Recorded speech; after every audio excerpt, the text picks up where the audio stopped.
Hi guys, welcome back to clinical centric. दोस्तों, आज हम बात करने वाले हैं पथरी के बारे में, यानी कि किडनी स्टोन के बारे में।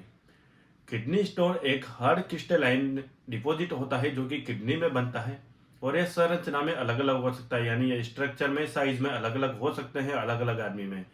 तो आज हम बात करने वाले हैं कैसे बनता है, क्या क्या कारण होते हैं इसके, क्या क्या इसमें लक्षण होते हैं और इससे कैसे छुटकारा पाया जाए, यानी इसका इलाज क्या होता है और यह कितने प्रकार का होता है, यानी यानी पथरी किस किस प्रकार की होती है उसके बारे में हम डिटेल में बात करने वाले हैं। तो वीडियो को लास्ट तक बने रहें और वीडियो को बिना स्किप किए लास्ट तक जरूर देखें। तो सबसे पहले बात करते हैं इसके कारणों के बारे में। तो पहला कारण हो सकता है इसका खनिज निर्माण, यानी कि मिनरल डिपोजिशन। गुर्दे की पथरी अक्सर मूत्र में पाए जाने वाले कैल्शियम ऑक्जेलेट या यूरिक एसिड के जमा होने के कारण पथरी बन जाती है, यानी ये स्टोन के रूप में किडनी में बन जाते हैं। और अगला कारण हो सकता है डिहाइड्रेशन, यानी कि निर्जलीकरण। निर्जलीकरण यानी कि डिहाइड्रेशन की वजह से भी बॉडी में पानी की कमी हो जाती है, जिससे कि टॉयलेट गाढ़ा हो जाता है और टॉयलेट गाढ़ा होने के कारण यह भी पथरी का रूप ले सकता है, यानी कि यह हार्ड डिपोजिशन हो सकता है किडनीज में। और तीसरा कारण हो सकता है डाइट।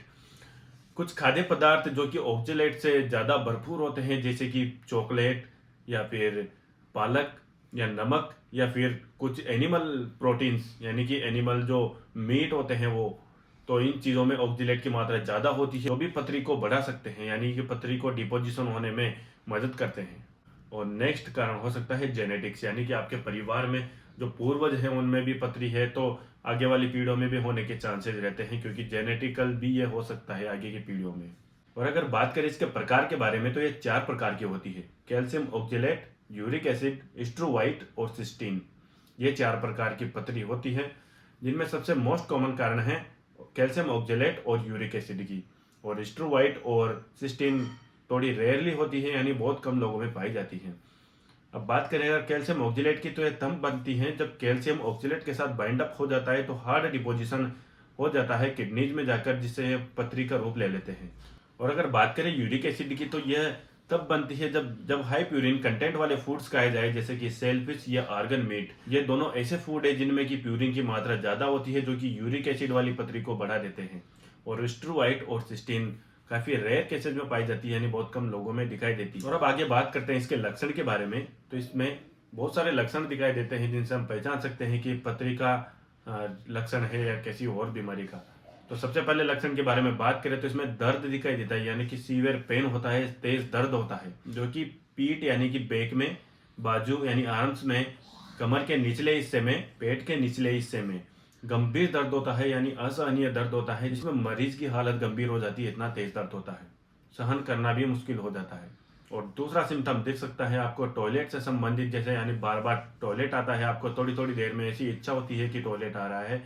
इसके अलावा आपको अगर ज़्यादा सीवियर है, यानी कि किडनी स्टोन ज़्यादा अमाउंट में है, यानी साइज बड़ी है उसकी, तो ब्लड भी आ सकता है यूरिन के साथ साथ। और यूरिन का जो कलर है वो थोड़ा क्लाउडीनेस के साथ दिखेगा, यानी क्लाउडी जैसा दिखता है, बादल जैसा दिखता है। और इसके अलावा आपको नोजिया एंड वोमिटिंग, बुखार और ठंड लगना जैसी बीमारियां भी हो सकती है, यानी ऐसे लक्षण भी दिखाई दे सकते हैं आपको। तो ये कुछ लक्षण है जो आपको पथरी में दिखाई दे सकते हैं। और अब आगे बात करते हैं इसके इलाज के बारे में। तो इलाज के रूप में सबसे पहले इसका पेन से रिलीफ देने के लिए एनाल्जेसिक दी जाती है, जिनमें आप डाइनापार इंजेक्शन लगा सकते हैं अगर कम दर्द है तो। लेकिन अगर आपको सीवियर दर्द है, यानी बहुत ही ज़्यादा तेज दर्द हो रहा है, तो आपको ट्रामाडोल इंजेक्शन ही लगाना पड़ेगा, क्योंकि उसके बिना ये दर्द कम नहीं होगा। ओपियोइड दवाओं के बिना सीवियर पेन कम नहीं होता है, और पथरी में बहुत ज़्यादा तेज दर्द होता है, तो इसके लिए ओपियोइड इंजेक्शन जरूरी है, यानी ट्रामाडोल लगाना पड़ेगा। और इसके अलावा आपको फ्लूइड ज़्यादा देना पड़ेगा उस आदमी को, क्योंकि फ्लूइड के साथ साथ पथरी धीरे धीरे करके किडनी से बाहर निकल जाएगी, इसलिए फ्लूइड की मात्रा ज़्यादा देनी है उसे। और कुछ सर्जिकल प्रोसीजर्स जैसे extra corporal shock wave lithotripsy, यह एक ऐसी टेक्निक है जिसमें स्टोन्स को तोड़ा जाता है शॉक वेव्स के द्वारा, यानी एक मशीन आती है जिसमें शॉक देती है बाहर से, जो पत्थरों को तोड़ देती है अंदर, यानी जो स्टोन बने हैं किडनी के अंदर उनको तोड़ देती है और फ्लूइड के साथ साथ बाहर निकल जाते हैं। तो इस तरीके से भी स्टोन्स को बाहर निकाला जा सकता है। या फिर एक और टेक्निक है जो कि यूरेट्रोस्कोपी, यानी कि एक पतली सी ट्यूब नुमा एक मशीन होती है जिसमें आगे कैमरा लगा हुआ होता है, एक मशीन के जैसी होती है जिसको अंदर डाला जाता है और वो अंदर जाकर उस जो स्टोन बने हैं उनको तोड़ देती है। तो ये सर्जिकल प्रोसीजर्स हैं कुछ, या फिर कुछ सर्जरी की जाती है जिसमें मैनुअली कट करके ही निकाला जाता है, लेकिन ये बहुत रेयर केसेज में निकाला जाता है, यानी ज़्यादा ही बड़ी साइज़ की अगर स्टोन जमा हो गया अंदर तब निकाला जाएगा, नहीं तो या तो शॉक वेव थेरेपी से या फिर यूरेट उसके से निकल जाती है पथरी। और अब बात करते हैं किडनी स्टोन के टाइप और अंडरलाइन जो कोजेज हैं उसके अकॉर्डिंग कुछ स्पेशल दवाइयाँ दी जाती हैं उनके बारे में, क्योंकि हर प्रकार की पथरी के लिए एक अलग दवा दी जाती है। क्योंकि जिस चीज़ की बनी हुई है, जैसे यूरिक एसिड की बनी है तो उसके हिसाब से दवा देंगे, अगर ऑक्जेलेट की बनी हुई है तो उसके हिसाब से, या स्ट्रोवाइट है या फिर स्टीन है तो उसके हिसाब से अलग दवा होती है। तो इन दवाओं के बारे में बात करते हैं। तो सबसे पहली दवा है थियाजिड डायूरेटिक्स। अब थियाजिड डायूरेटिक्स में आती है हाइड्रोक्लोरोथियाजिड नाम की ड्रग्स आती है, जो कि यूरिन के साथ साथ एक्सक्रीटेड जो कैल्शियम होता है उसको रोक देती है, जिससे कि कैल्शियम डिपोजिशन से बनने वाली पथरी का खतरा तो कम हो जाता है। और सेकंड ड्रग है पोटेशियम सिट्रेट। ये ऐसी दवाएं होती है जो टॉयलेट में पीएच को बढ़ा देती है, जिससे कि एसिड की मात्रा कम हो जाती है, यानी कि जो बेसिक जो लेवल है उसके तरफ चला जाता है, यानी पीएच ज़्यादा बढ़ती है तो बेस की तरफ जाता है। तो उसकी वजह से जो सिस्टीन या यूरिक एसिड वाली पथरी है उसके जमने के बहुत कम चांसेस हो जाते हैं। और थर्ड ड्रग है एलोप्यूरिनोल। यह एक ऐसी दवा है जो ब्लड में यूरिक एसिड के लेवल को कम करती है, और जिन लोगों में यूरिक एसिड वाली पथरी की शिकायत बार बार रहती है उन लोगों में ये दी जाती है मेनली, क्योंकि यूरिक एसिड को कम कर देती है, जिससे कि यूरिक एसिड डिपोजिशन कम हो जाएगा तो यूरिक एसिड जमेगा नहीं किडनी में, जिससे पथरी के चांसेस बहुत कम हो जाए। फोर्थ दवा है फॉस्फेट बाइंडर्स। ये दवा उन लोगों में ज्यादा दी जाती है जिनमें कैल्शियम फॉस्फेट वाली पथरी होती है, क्योंकि ये फॉस्फेट के एब्जॉर्प्शन को कम कर देती है, जिससे कि फॉस्फेट जमेगा नहीं किडनियों में, तो इसके पथरी होने के चांसेस भी कम रहते हैं। और पांचवें नंबर पर है एंटीबायोटिक्स। अगर आपकी किडनी में स्टोन किसी इन्फेक्शन के कारण है, यानी बैक्टीरियल इन्फेक्शन के कारण है, तो एंटीबायोटिक्स दी जाती है, जिससे कि इन्फेक्शन को ट्रीट किया जा सके और पथरी का भी इलाज हो सके। और छठे नंबर पर है एल्फा ब्लॉकर्स। अब टेम्सुलोसिन नाम की दवाएं होती हैं जिनका उपयोग मेनली जो किडनी की मसल्स हैं, यानी यूरेटर्स की मसल्स हैं, उनको रिलैक्स करने के लिए दिया जाता है, ताकि किडनी स्टोन को आराम से बाहर निकाला जा सके। और सातवें नंबर पर हैं पेन किलर्स, यानी कि दर्द की दवाएं।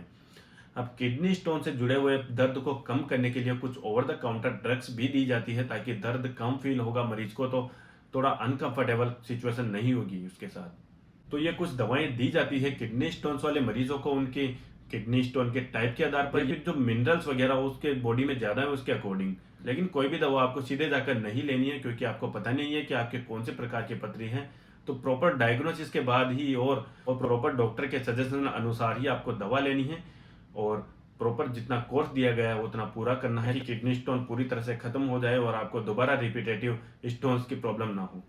और अब बात करते हैं सबसे लास्ट में कुछ प्रिवेंशंस के बारे में, जिससे आप किडनी स्टोन से बच सकते हैं, और अगर आपको अगर हल्की फुल्की दिक्कत भी दिखाई दे रही है तो उससे भी बच सकते हैं, क्योंकि जो कम पतली होती है यानी छोटी साइज वाले पार्टिकल्स होते हैं तो लाइफस्टाइल मॉडिफिकेशन से और डाइट से आराम से दूर किए जा सकते हैं। तो सबसे पहले प्रिवेंशन आपको रखनी है कि आपको प्रॉपर हाइड्रेशन मेंटेन रखना है, यानी कि फ्लूइड लेवल आपको बॉडी में पर्याप्त रखना है, पर्याप्त मात्रा में फ्लूइड लेते रहना है, ताकि बॉडी में पानी की कमी नहीं होगी, तो आपका टॉयलेट भी गाढ़ा नहीं होगा, जिससे पथरी ज़्यादा जमेगी नहीं, बल्कि किडनीज में वाटर फ्लो ज़्यादा रहेगा, तो उसके साथ साथ जो किडनी स्टोन्स हैं वो भी साथ में निकलते रहेंगे, जिसके कारण भी पथरी की समस्या कम हो जाती है। इसके अलावा आपको डाइट मॉडिफिकेशन भी करना पड़ सकता है, क्योंकि हाई ऑक्जेलेट और ज़्यादा नमक वाली चीज़ें खाने से भी आपको पथरी की संभावना हो सकती है। और अगले प्रिवेंशन आप रख सकते हैं कि कैल्शियम का सेवन पर्याप्त मात्रा में करें, यानी कि जो प्रॉपर मात्रा में कैल्शियम की आपको जितनी जरूरत है उतनी मात्रा में करें, ज़्यादा मात्रा में करें क्योंकि ये जम सकता है, या फिर कम मात्रा में भी न रखें क्योंकि इससे मसल्स पे भी इफेक्ट पड़ता है। और इसके अलावा कुछ ऐसी दवाएं आपको डॉक्टर द्वारा प्रेस्क्राइब की जा सकती है जो कि पथरी को जमने ही नहीं देती है, यानी पथरी को जमने से पहले ही उसको हटा देती है। तो अगर आपको ऐसी समस्या है या आपके आपके जेनेटिक्स यानी कि पूर्वजों में ऐसी समस्या थी, तो आप डॉक्टर को पहले बता सकते हैं, जिससे आपको पहले ही प्रेस्क्रिप्शन दिया जा सके। और इसके अलावा आपको हेल्दी लाइफस्टाइल बनाए रखनी है, यानी आपको एक हेल्दी वेट मेंटेन करते रहना है। और अगर आपको अगर आर्थराइटिस जैसी प्रॉब्लम्स हैं तो आप डॉक्टर से प्रॉपर डायग्नोसिस करवा सकते हैं, क्योंकि ये आगे जाकर पथरी का कारण भी बन सकते हैं। तो ऐसे प्रिवेंशन आप रख सकते हैं जिनसे आप भविष्य में होने वाली पथरी से बच सकते हैं, या अगर आपको प्रेजेंट में भी अगर पथरी है तो उसको भी कम किया जा सकता है। क्योंकि शुरू में जो पार्टिकल्स की साइज कम होती है, यानी किडनी स्टोन्स की साइज कम होती है, तो उनको बिना किसी ऑपरेशन या बिना किसी सर्जरी के भी निकाला जा सकता है। लेकिन अगर ज़्यादा साइज बढ़ गई यानी सीवियर केस हो गया तो सर्जरी की ही एकमात्र ऑप्शन है, क्योंकि इसके लिए ज़्यादा दवाएं उपलब्ध है नहीं पथरी के लिए, क्योंकि इसमें सर्जिकल प्रोसीजर ही काम आते हैं लास्ट में। तो एक सिंपल सी जानकारी थी किडनी स्टोन यानी पथरी के बारे में, आपको होना ज़रूरी है। तो अगर आपको वीडियो में कुछ अच्छा लगा है तो वीडियो को लाइक कर दें और चैनल को सब्सक्राइब कर दें। मिलते हैं नेक्स्ट वीडियो में एक नए एक्साइटिंग टॉपिक के साथ। तब तक के लिए जय हिंद, जय भारत।